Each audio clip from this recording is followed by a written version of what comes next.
ఇప్పుడు కానీ నేను ఇద్దరిని ఇష్టపడుతున్నాను. ఇప్పుడు తనకి నేను అన్యాయం చేయలేను, నీకు అన్యాయం చేయలేను. అట్లెట్లా ఇష్టపడతావు మామయ్య ఇద్దరిని? నాకు అన్యాయం చేస్తావా? నీకు నచ్చితే ఉండు, లేదంటే లేదు. డైవర్స్ ఇచ్చేరా.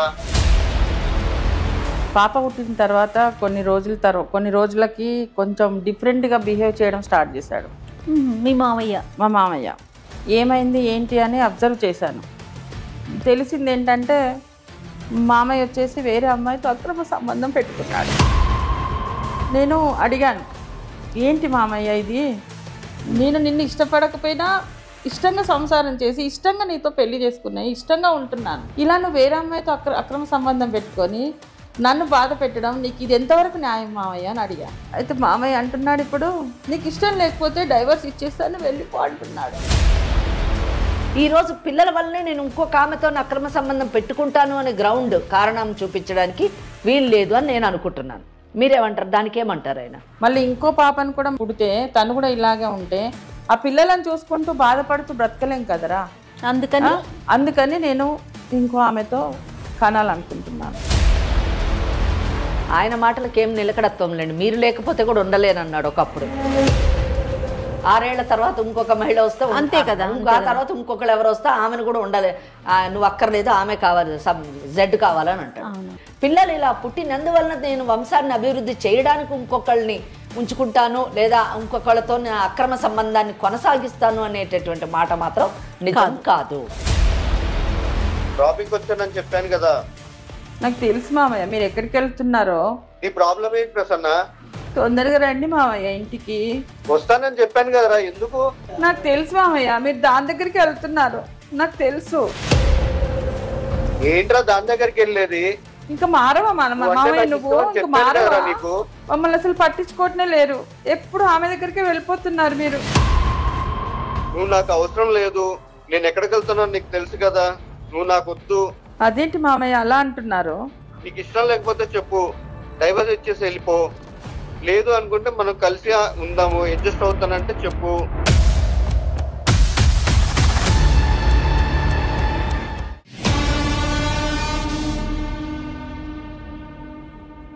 కాళ్లలో నొప్పి, నరాల వాపు వంటి లక్షణాలతో బాధపడుతున్నారా? వెరికోస్ వెయిన్స్ లో అత్యాధునిక చికిత్స Avis vascular centre. Avis hospital సమర్పించు లీగల్ అడ్వైస్ కార్యక్రమానికి స్వాగతం. నాతో పాటు అడ్వకేట్ వెంకటేశ్వరి గారు ఉన్నారు. అమ్మ నమస్తే. నమస్తే అండి. అమ్మ ప్రసన్న అని ఒక ఆవిడ మన దాకా వచ్చారమ్మా. తను ఏం చెప్తున్నారంటే, నాకు ఇష్టం లేని పెళ్లి చేశారు. ఓకే, ఇష్టం లేదు నాకు కూడా, కానీ ఇష్టంతోనే ఒక భార్యగా నేను ఉంటున్నాను. కానీ ఇప్పుడు అతను ఇష్టం లేదంటున్నాడు.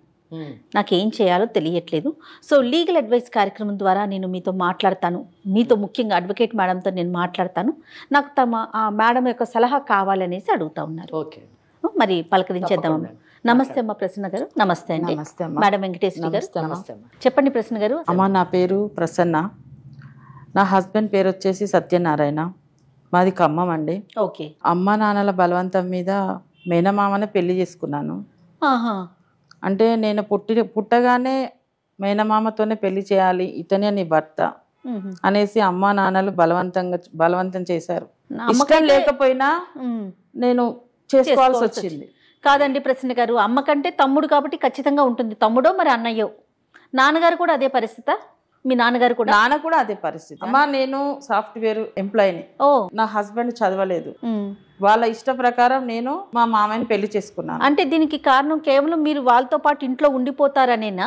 వాళ్ళ కళ్ళ ముందే ఉంటారనే, లేకపోతే కట్న కానుకలు ఇచ్చుకోలేము, బయట వేరే సంబంధం తెచ్చి చేయలేము, ఇలాంటి కారణాలు ఉన్నాయా మీ పేరెంట్స్? లేదండి, అంటే నాన్న అమ్మ వాళ్ళు కొంచెం పూరైనా పర్వాలేదు, నా కూతురు నా కళ్ళ ముందు ఉంటుంది అన్నట్టుగా వాళ్ళు మామయ్యకి ఇచ్చి పెళ్లి చేశారు. మామయ్యతో కూడా మాట్లాడాను, చెప్పాను, ఇష్టం లేదు, వద్దు మామయ్య మనం పెళ్లి చేసుకోవద్దు అంటే తను కూడా చిన్నప్పటి నుంచి నువ్వే నా భార్యవా అనుకున్నాను, అందుకే పెళ్లి చేసుకుంటున్నాను అని అంటే ఇంకా ఇంతమందిని బాధ పెట్టి నేను కాదు అంటే అందరూ బాధపడతారు. అందుకే నా ఇష్టాన్ని వదులుకొని నేను వాళ్ళ కోసం పెళ్లి చేసుకున్నాను.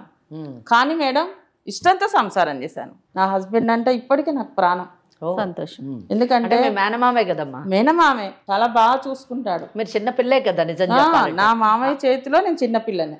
అతనికి మీకు ఏజ్ డిఫరెన్స్ కూడా చాలా ఉందండి. ఎంత ఉంటదండి? 6 years. పెద్ద గ్యాప్ అని అనుకోవటానికి లేదు. అంటే యూజువల్లీ ఏంటంటే అమ్మ తమ్ముడు అంటే కొంచెం ఏజ్ డిఫరెన్స్ ఎక్కువ ఉంటది అని మనం అనుకుంటూ ఉంటాము. అదేలే. అంటే మేబీ వాళ్ళ మదర్ కి తమ్ముడు చాలా లేట్ గా పుట్టినట్టున్నాడు. ఏజ్ డిఫరెన్స్ ఎక్కువ లేదు కాబట్టి వాళ్ళు చెయ్యాలని అనుకున్నట్టున్నారు ఈ కేసులో. ఈ కేసు మటుకు చెప్పండి అమ్మా. 2 years తర్వాత ఒక పాప పుట్టింది. ఓకే. తను హ్యాండిక్రాఫ్ట్. ఇంకా అది ఒక బాధ ఎక్కువ. ఎందుకంటే ఒకటి జయ, ఇక్కడ హ్యాండిక్యాప్డ్ అని చెప్పగానే నేను పెద్ద ఏమి షాక్ కాలేదు. ఎందుకంటే మేనమామని చేసుకోవడం వల్ల వచ్చేటటువంటి మెడికల్ ప్రాబ్లమ్స్లోని ఇది ఒక ప్రాబ్లం. ఇక్కడ మీరు గమనించండి, ఆ అమ్మాయికి ఇష్టం లేకపోయినా పెళ్లి చేసుకుంది కాబట్టి ఆ మేనమామ దానికి తగ్గట్టుగానే మంచిగానే చూసుకున్నాడు, పసిపాపలా చూసుకున్నాడని చెప్తుంది. 2 ఏళ్ల తర్వాత వీళ్ళకి ఒక పాప కూడా పుట్టింది. ఆ పాప అన్ఫార్చునేట్లీ హ్యాండిక్యాప్డ్ కావడం ఇక్కడ నుంచి నిజం చెప్పాలంటే tragedy in the life start అయ్యింది. లెట్స్ సీ అసలు ఏంటి పరిస్థితి. తర్వాత ఏమైందండి? పాప పుట్టిన తర్వాత కొన్ని రోజులకి కొంచెం డిఫరెంట్గా బిహేవ్ చేయడం స్టార్ట్ చేశాడు మా మామయ్య. ఏమైంది ఏంటి అని అబ్జర్వ్ చేశాను. తెలిసింది ఏంటంటే మామయ్య వచ్చేసి వేరే అమ్మాయితో అక్రమ సంబంధం పెట్టుకున్నాడు. నేను అడిగాను, ఏంటి మామయ్య ఇది? నేను నిన్ను ఇష్టపడకపోయినా ఇష్టంగా సంసారం చేసి ఇష్టంగా నీతో పెళ్లి చేసుకున్నాయి, ఇష్టంగా ఉంటున్నాను. ఇలా నువ్వు వేరే అమ్మాయితో అక్రమ సంబంధం పెట్టుకొని నన్ను బాధ పెట్టడం నీకు ఇది ఎంతవరకు న్యాయం మామయ్య అని అడిగాను. నీకు ఇష్టం లేకపోతే డైవర్స్ ఇచ్చేస్తాను వెళ్ళిపో అంటున్నాడు. అంటే డైవర్స్ ఇవ్వడానికి ఆయన పెళ్లి చేసుకుంది. పాపకి ఏంటండి ప్రాబ్లము అంటే నాకు ఎగ్జాక్ట్ తెలియలేదు. తను నిలబడలేదు, పడుకొనే ఉంటుంది. డాక్టర్లు ఏం చెప్పారండి చూపిస్తే కనుక? డాక్టర్ ఇంకా ఇట్లాగే పడుకొనే ఉంటుంది, తనలో ఎదుగుదల లేదు, మేనరిక కారణంగా ఇలా పుట్టింది. అఫ్ కోర్స్ ఇంకా వేరే ఇంకా పుట్టినా కూడా అలాగే పుట్టొచ్చు అని అన్నారు. మా మామయ్య ఏం చేశాడు, నేను ఇంకో బిడ్డను కనాలి, నా వంశం పైకి రావాలంటే నాకు ఇంకో సంతానం రావాలి, సో నీతో నేను ఉంటే అట్లాగే పుడుతుంది ఇంకో పాప కూడా, అందుకే నేను ఆ అమ్మాయితో కనాలనుకుంటున్నాను, నీకు ఇష్టమైతే ముగ్గురం కలిసి ఉందాం, లేదంటే నీకు డైవర్స్ ఇస్తాను వెళ్ళిపో. అంటే సాఫ్ట్వేర్ అంటున్నారు కాబట్టి మీరు బీటెక్ చేస్తుంటారని నేను అనుకుంటున్నాను. మరి మీరు మ్యారేజ్కి ముందు అంటే చదువుకున్నవారు కాబట్టి, ముఖ్యంగా టెక్నాలజీ సైన్స్ ఇవన్నీ కూడా బాగా తెలిసినటువంటి వారు కాబట్టి, మీరు మ్యారేజ్కి ముందు ఇలాగ మేనమామని పెళ్లి చేసుకుంటే పుట్టేటటువంటి పిల్లలు అవయవ లోపం కానివ్వండి, మానసిక లోపంతో కానివ్వండి పుట్టేటటువంటి అవకాశం ఉందని ఇటు మీరు తల్లిదండ్రులకు కానివ్వండి, మీరు మీ మేనమామకు కానివ్వండి మీరు చెప్పలేదా? అంటే ఆ అవేర్నెస్ మీరు తీసుకురాలేదా? చెప్పాను మేడం. ఓకే, అప్పుడేమన్నారు? మూఢనమ్మకం అన్నారు. మీ మ్యారేజ్ జరిగిన 2 ఏళ్ల తర్వాత ఒక పాప పుట్టిన తర్వాత ఈరోజు పిల్లల గురించి నేను ఇంకొక ఆమెతోనే అక్రమ సంబంధం పెట్టుకుంటాను, ఆమె ద్వారా వేరే పిల్లల్ని జన్మనివ్వడానికి ట్రై చేస్తాను అని చెప్తున్నారు. అది కూడా మన వంశాన్ని అభివృద్ధి చేయడానికి అని చెప్పి అంటున్నారు అని అన్నారు. వంశాన్ని అభివృద్ధి చేయడానికి మగపిల్లాడే పుడతాడని నమ్మకం లేదు, ఆడపిల్ల పుట్టొచ్చు. ఆ ఆడపిల్ల కూడా బయట వాళ్ళకైనా సక్రమంగా పుడతారో లేదో కూడా మనం చెప్పలేము. మరి ఇటువంటి పరిస్థితుల్లోని ఇటువంటి ఆ పిల్లలు పుడతారు అని మీరు కానీ అతనికి తెలియజేసి ఉంటే, నీ మూఢనమ్మకం అని తీసి పడేసినటువంటి వ్యక్తి ఈరోజు పిల్లల వల్లనే నేను ఇంకొక ఆమెతో అక్రమ సంబంధం పెట్టుకుంటాను అనే కారణం చూపించడానికి వీలు లేదు అని నేను అనుకుంటున్నాను. దానికి ఏమంటారు ఆయన? నేను కూడా అదే అడిగాను మేడం మామయ్యను. నేను ముందే చెప్పాను కదా మామయ్య అంటే, లేదు నువ్వంటే నాకు ఇష్టం, నేను పెళ్లి చేసుకున్నాను. కానీ నేను అది ఫస్ట్ అప్పుడు అనుకున్నాను ఇలా అవుతుందా అనుకున్నాను, కానీ జరిగింది. మళ్ళీ ఇంకో పాప పుడితే తను కూడా ఇలాగే ఉంటే ఆ పిల్లలను చూసుకుంటూ బాధపడుతూ బ్రతకలేం కదరా. అందుకని నేను ఇంకో ఆమెతో కనాలనుకుంటున్నాను. పెళ్ళి ఎంతకాలం అయిందండి? 7 years అయిందండి. అంటే పాప ఏజ్ ఆల్మోస్ట్ 2 years. 2 years అంటే పెళ్ళైన ఎంతకాలానికి పుట్టింది? పెళ్ళైనాక 4 years పుట్టింది. So almost 6 years 7 years almost. So 4 years తర్వాత పుట్టింది. ఎందుకు 4 years మటుకు మీకు చిల్డ్రన్ లేరు? అంటే అప్పుడు కొంచెం ఈ స్టడీ పర్పస్, జాబ్ పర్పస్ ఇదంతా ఉండే మేడం. ఓకే, తొందరగా కూడా కాలే, అసలు మనకు పిల్లలు కూడా తొందరగా కాలేదు. అంటే ఈ 4 years అతని నుంచి మీకు ఎటువంటి ఇబ్బంది కలగలేదు? అంటే పిల్లలు పుట్టట్లేదని కానివ్వండి, లేదా నువ్వు ఈ చదువులోని దీంట్లోనే బిజీగా ఉన్నావు, నిన్ను పెళ్లి చేసుకుని లాభం లేదు అనేటటువంటి మాటలు కానివ్వండి, ఇటువంటి ఏమీ లేదు? లేదు, చాలా మంచివాడు. సో ఈ 4 years చాలా బాగున్నారు. ఎప్పుడైతే కొంచెం ఇబ్బందితో పాప పుట్టిందో అప్పటి నుంచి అతనిలో మార్పు మొదలైపోయింది. మరి మీ అమ్మగారి వాళ్ళకి, వాళ్ళ అక్కకి బావకి వాళ్ళకి చెప్పారా మీరు ఈ విషయం? వాళ్ళ దాకా తీసుకెళ్లారా? నేను ఇంకా చెప్పలేదు మేడం. ఇంకొక విషయము ప్రసన్న, ఈయనలోని మార్పు అంటే ఆమెతోని ఇంకొక ఆమె ఎక్స్ ఉన్నారు, ఆమెతోని ఇతనికి అక్రమ సంబంధం ఎంత కాలం నుంచి ఉంది? 4 years నుంచి ఉందంట మేడం. ఎస్. సో ఇక్కడ అంటే నేను ఈ క్వశ్చన్ అడగడానికి కారణం ఏంటంటే పాప అన్నది ఒక కారణం మాత్రమే, అంతే. ఇక దీన్ని బట్టి అంతే. ఓన్లీ ఆయనకే ఆ లేడీతోని అక్రమ సంబంధం పెట్టుకున్నాడు కాబట్టి ఆమెతోని కొనసాగాలి అనేటటువంటి ఆలోచన వలన ఈ పాపని ఒక అడ్డుగా, ఒక ఆసరాగా, ఒక కారణంగా చూపిస్తున్నాడు. కానీ పిల్లలు ఇలా పుట్టినందువలన నేను వంశాన్ని అభివృద్ధి చేయడానికి ఇంకొకళ్ళని ఉంచుకుంటాను లేదా ఇంకొకళ్ళతో అక్రమ సంబంధాన్ని కొనసాగిస్తాను అనేటటువంటి మాట మాత్రం నిజం కాదు. ఎందుకంటే 4 సంవత్సరాలు అతను ఈ అమ్మాయితోని బాగున్నాడు. తర్వాత 2 ఏళ్ళు అయింది పాప పుట్టి. ఈ అమ్మాయి చెప్పే ప్రకారం, ప్రసన్న చెప్పే ప్రకారం 4 ఏళ్ళు అయింది ఆ అమ్మాయితో అక్రమ సంబంధం పెట్టుకొని. అంటే పాప పుట్టక ముందే 2 ఏళ్ళు ముందే అక్రమ సంబంధం మొదలైంది. అంటే ఈ అమ్మాయితో కేవలం 2 సంవత్సరాలు మాత్రమే ఇతను బాగున్నాడు. ఆ తర్వాత 2 సంవత్సరాల నుంచి ఆమెతో అక్రమ సంబంధం పెట్టుకున్నాడు. 2 సంవత్సరాలు కొనసాగింది. ఆ తర్వాత పాప పుట్టడము, ఆ పాప ఈ రోజున ఆల్మోస్ట్ 3 years అవ్వడము, ఇదంతా ఈ 4 yearsలోని ఈ was associated with that lady. ఆ అమ్మాయితోని ఉంటూ ఉన్నాడు, తన జీవితాన్ని చాలా హ్యాపీగా గడుపుతూ ఉన్నాడు. ఈ అమ్మాయి మాత్రము ఈ ప్రెగ్నెన్సీ పీరియడ్ 9 months కానివ్వండి, ఆ తర్వాత పుట్టిన తర్వాత సుమారు 3 ఏళ్ళు అమ్మ పాపకు ఇప్పుడు 3 ఏళ్ళు, అంటే ఒక 4 ఏళ్ల నుంచి ఇటు పాప ద్వారా తను పాప వలన కలిగేటటువంటి బాధను అనుభవిస్తుంది. భర్త అనేటటువంటి వాడు మేనమామ ఇష్టం లేకపోయినా చేసుకొని ఎంతో ఇష్టంగా బ్రతికేటటువంటి చూసుకున్నటువంటి మేనమామ దూరం అవుతున్నాడనే వ్యధ కూడా ఈమెని తొలిచివేస్తుంది అన్నది మనం తెలుసుకోవాలి. ఇక్కడ మిగతా అంటే ఫ్యామిలీ పరంగా మిగతా అన్ని విషయాలు మంచి చెడు అవన్నీ బాగానే చూసుకుంటారండి? అన్ని బాగానే ఉంటాయి మేడం. ఇంట్లో ఫైనాన్షియల్ గా కానీ అంటే అతనికి ఏదో అతను ఏం చేస్తుంటారన్నారు? తను car driver madam. Car driver. Okay okay. నా శాలరీతోని నేను ఇంట్లో మెయింటైన్ చేసుకుంటాను. తనకు కొంత తక్కువ అమౌంట్ వస్తుంది. సో ఇంకో ఆమె ఉంది, ఆమె కూడా సాఫ్ట్వేర్. ఓహో, అమ్మాయి కూడా సాఫ్ట్వేరే. ఇంకా నేను అనుకుంటున్నాను తన శాలరీ నా శాలరీతోని నేను హ్యాపీగా బతికేయచ్చు అనే ఫీలింగ్ ఉందేమో అనుకుంటున్నాను. ఓకే, అట్లా కూడా అదృష్టవంతుడు, 2 సాఫ్ట్వేర్లు. మరి కార్ డ్రైవర్ కి చక్కగా. అంటే ఇక్కడ మనం గుర్తించాల్సింది ఏంటంటే, సమాజానికి మనం చెప్పాల్సింది ఏంటంటే, పెళ్లి చేసుకునేటప్పుడు కానివ్వండి, ఒక వ్యక్తిని మనము ఇష్టపడేటప్పుడు కానివ్వండి, అవతల వ్యక్తి యొక్క పరిస్థితి బ్యాక్గ్రౌండ్ని కూడా చూడాలి. ఖచ్చితంగా. ఇక్కడ నేను అనేది చదువుకున్నవాడా చదువుకోలేనివాడా, ప్రేమకి చదువు అవసరం లేకపోవచ్చు, బ్రతకడానికి కలిసి జీవించడానికి చదువు అవసరం లేకపోవచ్చు, లేదా పెళ్లి చేసుకోవడానికి కూడా చదువు అవసరం లేదు. ప్రేమ, ఆప్యాయత, ఆ బంధం పట్ల గౌరవం ఉంటే చాలు. అవును. కానీ ఇక్కడ పెళ్లి చేసుకోవాలనుకునేటటువంటి వాడు లేదా తను కలిసి జీవించాలనేటటువంటి వ్యక్తికి ఇంకొక భార్య, పిల్లలు ఉన్నారా, కుటుంబం ఉన్నదా లేదా అని చూసుకోవాల్సినటువంటి బాధ్యత ఆ మహిళకు ఉంది, అనేటటువంటి మహిళకు ఉంది అనేటటువంటి విషయాన్ని నేను ఇక్కడ ప్రస్తావిస్తున్నాను. ఎందుకు ప్రస్తావిస్తున్నానంటే, ఎందుకు ఖచ్చితంగా ప్రస్తావించాలనుకుంటున్నానంటే, ఆ అమ్మాయి ఏం చదువుకున్నటువంటి అమ్మాయి కాదు, చదువుకున్న అమ్మాయి మీరు అన్నట్టుగా సాఫ్ట్వేర్ ఇంజనీర్ అయ్యుండి ఇటువంటి వాడితో ఉండాల్సిన అవసరం ఆ అమ్మాయికి ఉందా? ఖచ్చితంగా. ఎందుకు తెలిసి అమ్మాయిలతో వాళ్ళ జీవితాల్ని పాడు చేసుకుంటున్నారు? చాలా బాగా. దేనికి అట్రాక్ట్ అవుతున్నారు వీళ్ళు? అశాశ్వతమైనటువంటి వాటికి, చిన్న వాటికి, అంటే విచ్ ఈస్ నాట్ పర్మనెంట్, అంటే which is not a soul relationship కాదు, అది ఫిజికల్ రిలేషన్ అట్రాక్షన్ కావచ్చు, ఫిజికల్ రిలేషన్షిప్ కావచ్చు.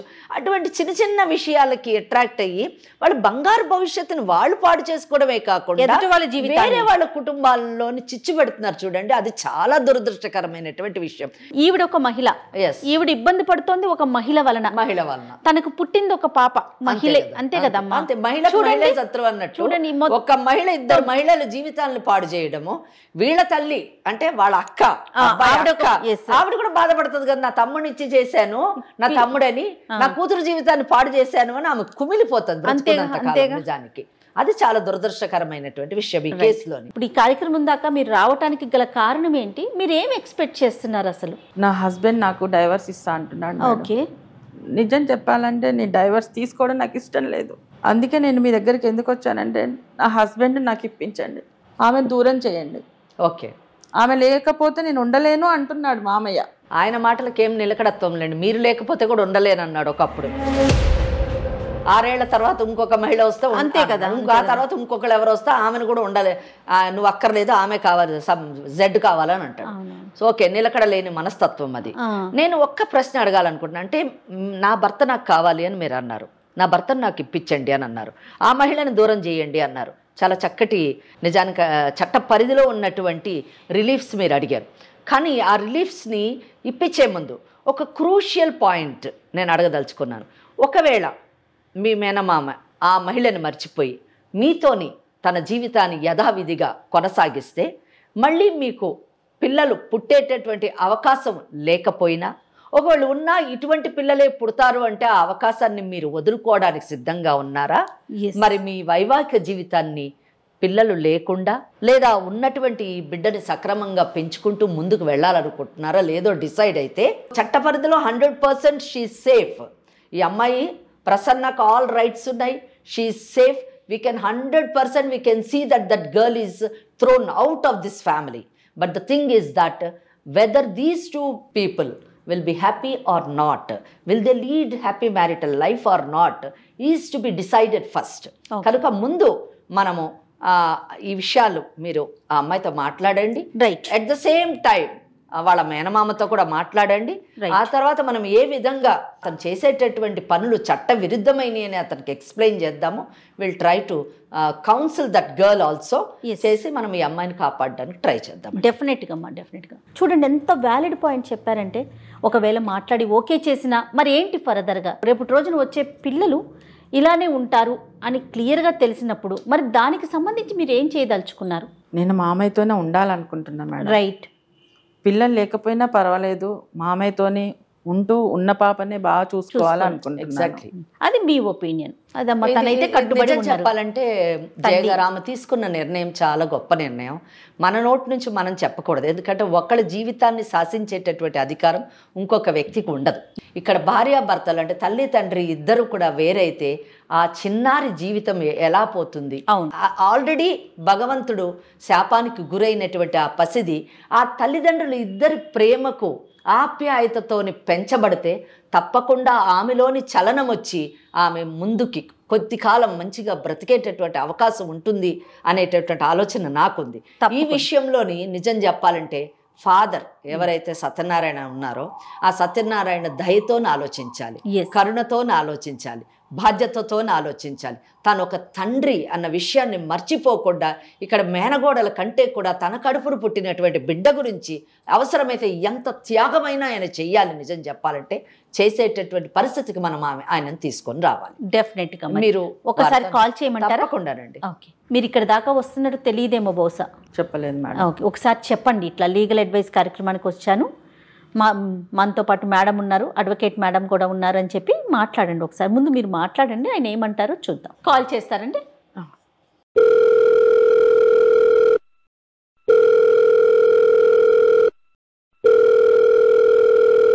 హలో. హలో, చెప్పరా ప్రసన్న? ఎక్కడున్నారు? నేను డ్రాపింగ్ వచ్చాను ప్రసన్న. ఎప్పుడు వస్తారు మామయ్య ఇంటికి? నాకు లేట్ అవుతుందిరా.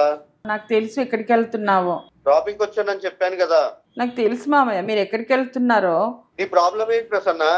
నాకు తెలుసు మామయ్య మీరు దాని దగ్గరికి వెళ్తున్నారు, నాకు తెలుసు. ఏంట్రా దాని దగ్గరికి వెళ్ళేది? ఇంకా మారవా మామయ్య నువ్వు? ఇంకా మారవా? నీకు దానింటికి వెళ్తున్నావు నాకు తెలుసు. డ్రాపింగ్ వెళ్ళానని చెప్పాను కదా, ఎందుకు సతాయిస్తున్నావు? నేనే సతాయిస్తున్నాను మామయ్య, మీరే కదా ఎప్పుడు నైట్ వస్తున్నారు, మమ్మల్ని అసలు పట్టించుకోవటమే లేరు, ఎప్పుడు ఆమె దగ్గరికి వెళ్ళిపోతున్నారు మీరు. నువ్వు నాకు అవసరం లేదు, నేను ఎక్కడికి వెళ్తున్నాను నీకు తెలుసు కదా. నీకు ఇష్టం లేకపోతే చెప్పు, డైవర్స్ ఇచ్చేసి వెళ్ళిపో. లేదు అనుకుంటే మనం కలిసి ఉందాము, అడ్జస్ట్ అవుతానంటే చెప్పు.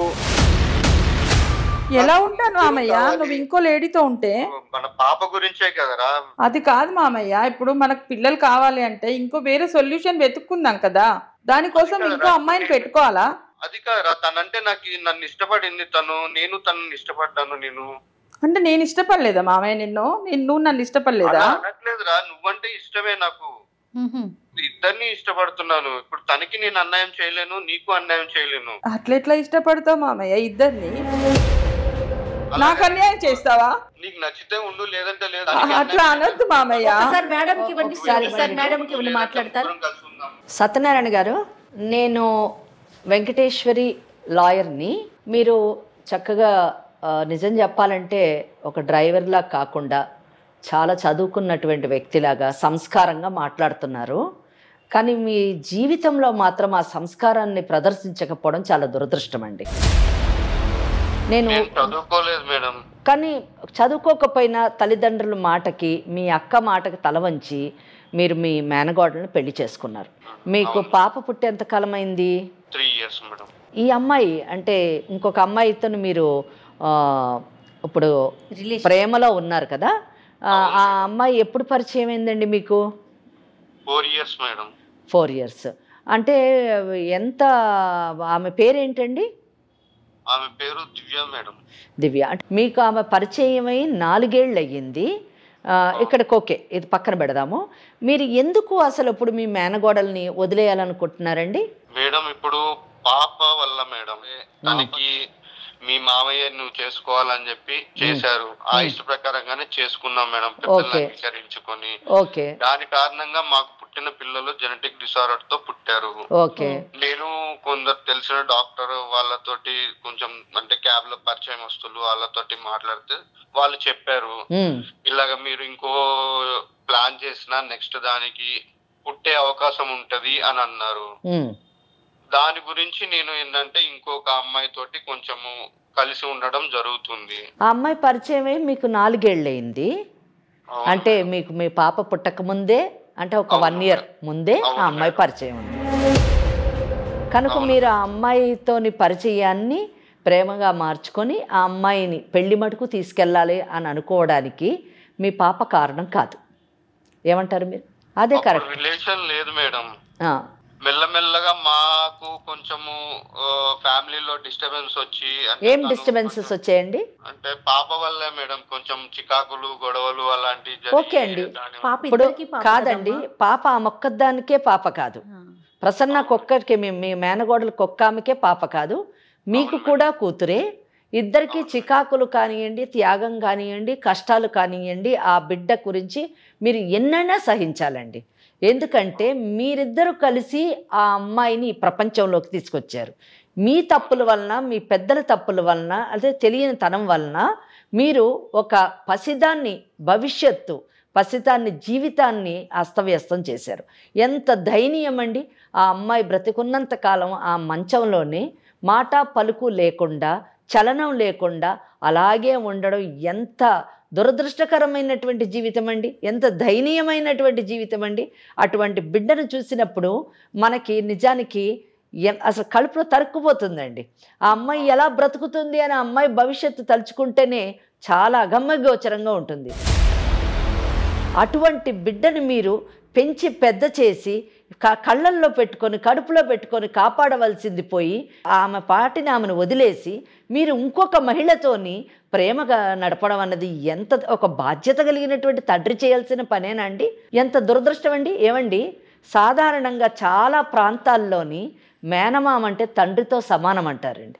ఇక్కడ మీ తల్లిదండ్రులు అంటే మీ అక్క ఏవైనా కారణాలు కావచ్చు, వినండి, కారణాలు ఏమైనా కావచ్చు, తన బిడ్డను మీ చేతిలో పెట్టింది, మీరు బిడ్డగా చూసుకుంటారని. ప్రసన్న కూడా తను మాట్లాడినప్పుడు మా మావయ్య నన్ను కన్న బిడ్డలా చూసుకున్నాడు అని చెప్పింది. 2 సంవత్సరాల పాటు చక్కగా చూసుకున్నాడు అని చెప్పింది.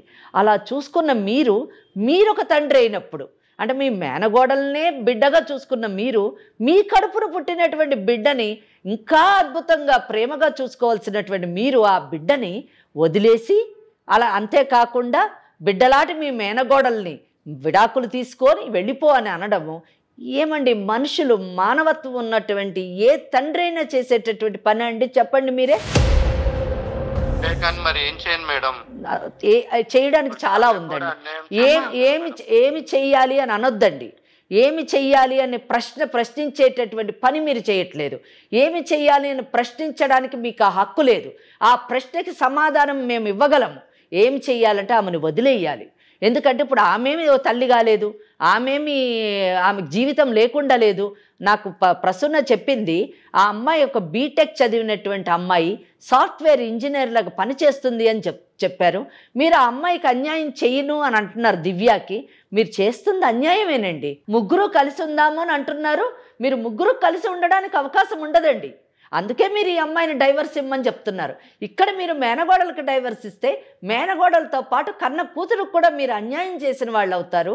మేనగోడలకు అది కాదండి సొల్యూషన్. అక్కడ ఆ అమ్మాయిని వదిలేస్తే ఆ అమ్మాయికి బంగారు భవిష్యత్తు ఉంది.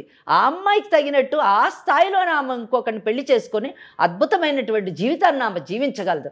అదే మీరు కానీ ఆ అమ్మాయిని పెళ్లి చేసుకుంటే ఆ అమ్మాయికి పెళ్లి అనే స్టేటస్ ఉండదు, భార్య అనేటటువంటి గౌరవం ఈ సమాజంలో లభించదు. చట్టపరంగా ఆమె ఎప్పటికీ మీకు భార్య కాలేదండి. ఇంకొక విషయం చెప్తున్నానండి, జాగ్రత్తగా వినండి. మీరు పెళ్లి చేసుకోవాలని అనుకున్నారు, మీరు అన్నారు డాక్టర్స్ నేను కన్సల్ట్ చేశాను, మళ్ళీ పిల్లలు పుడితే కూడా ఇలాగే పుడతారు అని చెప్పారు అని అన్నారు. ఏమండి, డాక్టర్స్ ఎందుకండి? మీ మేనగోడలే పెళ్లికి ముందు చెప్పింది, ఇలాంటి మేనరికాలు పెళ్లి చేసుకుంటే పుట్టేటువంటి పిల్లలు అస్తవ్యస్తంగా పుడతారు అని చెప్పినప్పుడు అవన్నీ మూఢనమ్మకాలను మీరే కొట్టేశారు కదండి, కదా? ఎందుకండి ఏ తప్పు కామకి మీరు శిక్ష వేస్తున్నారు? మీ మేనగోడలకి చదువుకున్నందుకు శిక్షణ, మీ అక్క కడుపును పుట్టినందుకు శిక్షణ, తల్లిదండ్రుల మాట విని తల వంచుకొని మిమ్మల్ని పెళ్లి చేసుకున్నందుకు శిక్ష పడాలా, లేదా మీతోని ప్రేమగా ఇన్ని సంవత్సరాలు కాపురం చేస్తున్నందుకు శిక్ష పడాలా, లేదా తన కడుపున ఇటువంటి బిడ్డ పుట్టి నిత్యము బాధకు లోనవుతున్నందుకు శిక్ష అండి? ఎందుకు శిక్ష అండి? ఎందుకు శిక్ష విధిస్తున్నారు చెప్పండి? కారణం లేకుండా శిక్ష విధించడం ఎంత తప్పండి, అది ఎంత పాపం చెప్పండి. మీరు దివ్యాని కానీ పెళ్లి చేసుకోవాలంటే మీరు ప్రసన్నాని విడాకులు ఇవ్వాల్సి వస్తుంది. ప్రసన్న మీరు విడాకులు ఇవ్వమంటే ఐఎమ్ రెడీ మామయ్య అని చెప్పేసి విడాకులు ఇస్తుంది అని అనుకుంటే మాత్రం అది తప్పండి. ఎట్టి పరిస్థితిలోనే ఆమె మీకు విడాకులు ఇవ్వదు. ఎందుకంటే ఆమె విడాకులు ఇవ్వాల్సినటువంటి అవసరం ఆమెకి లేదు. హలో, వింటున్నారా? వింటున్నాను మేడం. మీరు విడాకులు తీసుకోవాలనుకుంటే మీకు హిందూ వివాహ చట్టం ప్రకారము సెక్షన్ 13 కింద విడాకులు తీసుకోవడానికి కారణాలు చెప్పారండి. ఆ కారణాల్లో ఏ కారణంలో కూడా మీ కేసు పడటం లేదు, మీకు విడాకులు వచ్చేటటువంటి అవకాశము లేదండి. కనుక మీకు విడాకులు రాదు. అంతేకాకుండా మీరు ఒకవేళ విడాకులు తీసుకోను, మీ ఇష్టం ఉన్నట్టు చేసుకోండి, నేను నాకంటూ ఒక చట్టం ఉంది, నా ఇష్టం ఉన్నట్టు నేను చేస్తాను అని అనుకుంటే మాత్రము మీరు సెక్షన్ 82 కింద మీకు 7 సంవత్సరాల శిక్ష, అంటే భార్య బ్రతికుండగా ఇంకొక మహిళను కానీ మీరు పెళ్లి చేసుకుంటే సెక్షన్ 82(1) కింద మీకు 7 సంవత్సరాలు శిక్ష పడుతుందని. శిక్ష పడ్డప్పుడు కట్టుకున్న భార్య కూడా ఆమె జీవితం నాశనం అవుతుంది, ప్రేమించినటువంటి ఆ దివ్య జీవితం నాశనం అవుతుంది. మీరు 7 సంవత్సరాలు జైల్లో ఉండి, ఇప్పుడు 35 ఏళ్ళు ఉండి ఉంటాయి మినిమమ్, మీరు 7 అంటే 42 ఏళ్ళకి బయటకు వస్తారు. బయటకు వచ్చేసరికి ఎవరి దారిని వాళ్ళు పోతారు, మీ జీవితం అస్తవ్యస్తం అయిపోయి ఉంటుందండి. కనుక ఇటువంటి పరిస్థితుల్లోని మీరు ఈ క్రిమినల్ కేసుల్లో పడి ఇటు భార్యకి అన్యాయం చేసి అటు ప్రేమించినటువంటి అమ్మాయికి ఎటు కాకుండా చేసి, నాకు తెలిసి ఆ అమ్మాయి ఏం మీ గురించి 7 ఏళ్ళు వెయిట్ చేయదండి, శుభ్రంగా ఇంకోళ్ళు పెళ్లి చేసుకుని హ్యాపీగా తన జీవితాన్ని తను జీవిస్తుంది. కనుక ఇటువంటి పరిస్థితుల్లోని మీరు ఇటువంటి తప్పుడు నిర్ణయం తీసుకోవడము, చట్టానికి విరుద్ధమైనటువంటి నిర్ణయం తీసుకోవడము, ఏమండి 2 ఉంటాయండి, తప్పు ఒకటి, నేరం ఒకటి. తప్పు చేస్తే పర్వాలేదండి, సరిదిద్దుకోవచ్చు. నేరం చేస్తే సరిదిద్దుకోలేమండి. తప్పుకి శిక్ష మనమే వేసుకుంటాము, నేరానికి శిక్ష చట్టం వేస్తుందండి. అది చాలా కఠినంగా ఉంటుంది, దాన్ని తప్పించుకోవడం చాలా కష్టం. మళ్ళీ సెక్షన్ 82(2) కింద అంటే ఒకవేళ మీరు కానీ మీ భార్య ఉన్న సంగతి ఆ దివ్య నుంచి దాచి, మీ పెళ్లి విషయం కూడా దాచిపెట్టి ఆ అమ్మాయిని మోసం చేసి పెళ్లి చేసుకుంటే ఆ అమ్మాయి కంప్లైంట్ వేస్తే 10 సంవత్సరాలు శిక్ష అండి. కనుక ఎందుకండి ఇన్ని శిక్షలు పడాల్సిన అవసరం మీకు లేదు. మీరు చాలా మంచి వ్యక్తి, నాకు తెలుసు, నాకు అర్థమవుతుంది. మీ భార్య చెప్పడమే కాదు, మీ మేనగోళ్ళు చెప్పడమే కాదు, మీ మాట ద్వారా నేను అర్థం చేసుకున్నాను. అన్నిటికంటే మీరు కూడా తల్లిదండ్రుల మాటను కాదనలేక, మీ అక్క మాటను కాదనలేక, తన కూతురు తన కళ్ళ ముందే ఉంటుందని ఆశించినటువంటి మీ అక్క కోరికని నెరవేర్చాలనేటటువంటి కోరికతో మీరు పెళ్లి చేసుకున్నారండి. ఎంత గొప్ప విషయం అండి. ఒక్కటే చెప్తున్నాను, మీరు ఇంత చక్కగా అడిగారు, నాకు చాలా సంతోషంగా ఉంది. 2 పిల్లలకి అంటే మీ మేనగోడ్లకి మీ కడుపును పుట్టినటువంటి బిడ్డకి అన్యాయం చేయొద్దండి, ప్లీజ్ అన్యాయం చేయొద్దు. ఇంకొక అమ్మాయిని కూడా, ఆ అమ్మాయి జీవితం కూడా నాశనం చేయొద్దండి. ఎందుకంటే మీ మేనకోడలు బీటెక్ చదువుకున్నటువంటి మిమ్మల్ని పెళ్లి చేసుకొని తను సంపాదిస్తూ తను కాస్త కూస్తో ఆర్థికంగా మీ కుటుంబానికి సహకరిస్తూ మీ ఒక బిడ్డకి జన్మనిచ్చిందండి. ఆ బిడ్డకి మీ ఇద్దరూ కావాలండి. తండ్రి ఆలన పాలన కావాలి, తల్లి ప్రేమ ఆప్యాయత కావాలండి. ఈ 4 ఆ అమ్మాయికి ఇవ్వండి. ఆ బిడ్డకి ఎలాగూ భగవంతుడు అన్యాయం చేశాడు, మీరు అన్యాయం చేయొద్దండి. మీరిద్దరూ కలిసి చక్కగా ఆ బిడ్డని పెంచుకోండి. నాకు అమ్మా నాన్న ఉన్నారు అనే ఒక తృప్తినన్నా ఆ బిడ్డకి మిగల్చండి. ఆ బిడ్డని కనీసం మానసికంగా మీ పెంపకంలోని చక్కగా పెరిగేటటువంటి అవకాశాన్ని కల్పించండి. దివ్య వేరే పెళ్లి చేసుకుంటుంది, అవసరమైతే దివ్యతో నేను మాట్లాడతాను. జయ గారు మంచి కౌన్సిలింగ్ చేస్తారావని పిలిచి మేమిద్దరం కూర్చొని మాట్లాడి ఆ అమ్మాయిని ఒప్పించి చక్కగా అమ్మాయి వేరే అబ్బాయిని పెళ్లి చేసుకొని సెటిల్ అయ్యేటట్టుగా మనము ఆమెలోని మార్పును తీసుకొని వద్దాం. ముందు మీరు మారండి ప్లీజ్. మీరు మీ భార్యతోని మీ బిడ్డతోని హ్యాపీగా బతకాలని మేము కోరుకుంటున్నాము. మీరు ఒక్కసారి మా దగ్గరికి రండి ప్లీజ్, రండి, ఒక్కసారి రండి. జయ మేడంని కలవండి, వారు చెప్తారు. మేము కూర్చొని మాట్లాడి సెటిల్ చేద్దాము చక్కగా, ఎవరికి గొడవ లేకుండా. అంటే మీరు ఆ అమ్మాయి ఏమన్నా దివ్య ఏమన్నా చేస్తుందని భయపడుతున్నారేమో, ఆ అమ్మాయికి మేము కౌన్సిలింగ్ చేస్తాము. ఆ అమ్మాయిని మనము అమ్మాయిని సెటిల్ అయ్యేటట్టు చేద్దామండి. చేసి మీ లైఫ్ మీరు please take care of your wife. మీ భార్య మీ బిడ్డని బాగా చూసుకోండి. జయ మేడంతో ఒక్కసారి మాట్లాడండి. మీరు ఆవిడ మీకు ఎలా రావాలి ఏంటి అన్ని విషయాలు చెప్తారు ఆవిడ. విన్నారుగా సత్యనారాయణ గారు, ఇంత చక్కగా కోపం లేకుండా, అంటే మీ ఇద్దరు కలిసి ఉండాలని ఒక మంచి ఉద్దేశంతో ఎంతో ఓపికతో మాట్లాడారు. దయచేసి ఆలోచించండి. నేను నా నెంబర్ షేర్ చేస్తాను, మీకు లొకేషన్ కూడా పెడతాను. ఒకసారి మేడంది, మన వెంకటేశ్వరి మేడంది మనం అపాయింట్మెంట్ తీసుకొని ఒకసారి కూర్చొని మాట్లాడుదురు కానీ, సరేనండి? రైట్. మీ వైఫ్తో, మీ మేనకోడలతో ఒకసారి మాట్లాడండి. రండి మామయ్య, రండి మామయ్య. రైట్ అమ్మా. ఇక మా వేదిక దాకా వచ్చినందుకు ఈ ప్రోగ్రామ్ లీగల్ అడ్వైజ్ అయి ఉండొచ్చు, బట్ చట్టం దాకా వెళ్లకుండా మ్యాక్సిమం సమస్యని ఇక్కడే పరిష్కారం చేసే దిశగానే మేడం ఆలోచిస్తారు. ఆ విధంగానే మనం చెప్పటం, అతను ఒప్పుకోవటం కూడాను. అతనిలో కూడా మంచితనం ఉందమ్మా. తను అంటే మీరు అన్నట్లుగా భయపడటం కానీ పక్కదారికి వెళ్ళటం కానీ అలా జరిగింది, చెప్పేవాళ్ళు లేక అలా కూడా నాకు అనిపించింది. తనతో మాట్లాడినప్పుడు మొదట ఇటు వాళ్ళ అమ్మా నాన్నకి కానీ అటు వాళ్ళ అమ్మా నాన్నకి కానీ చెప్పినట్లయితే కాస్త ఏమన్నా ఆలోచించేవాడు, లేకపోతే చట్టం ఈ విధంగా శిక్షలు ఉండే చట్టపరంగా తెలిసాక అతనిలో మార్పు వచ్చిందో.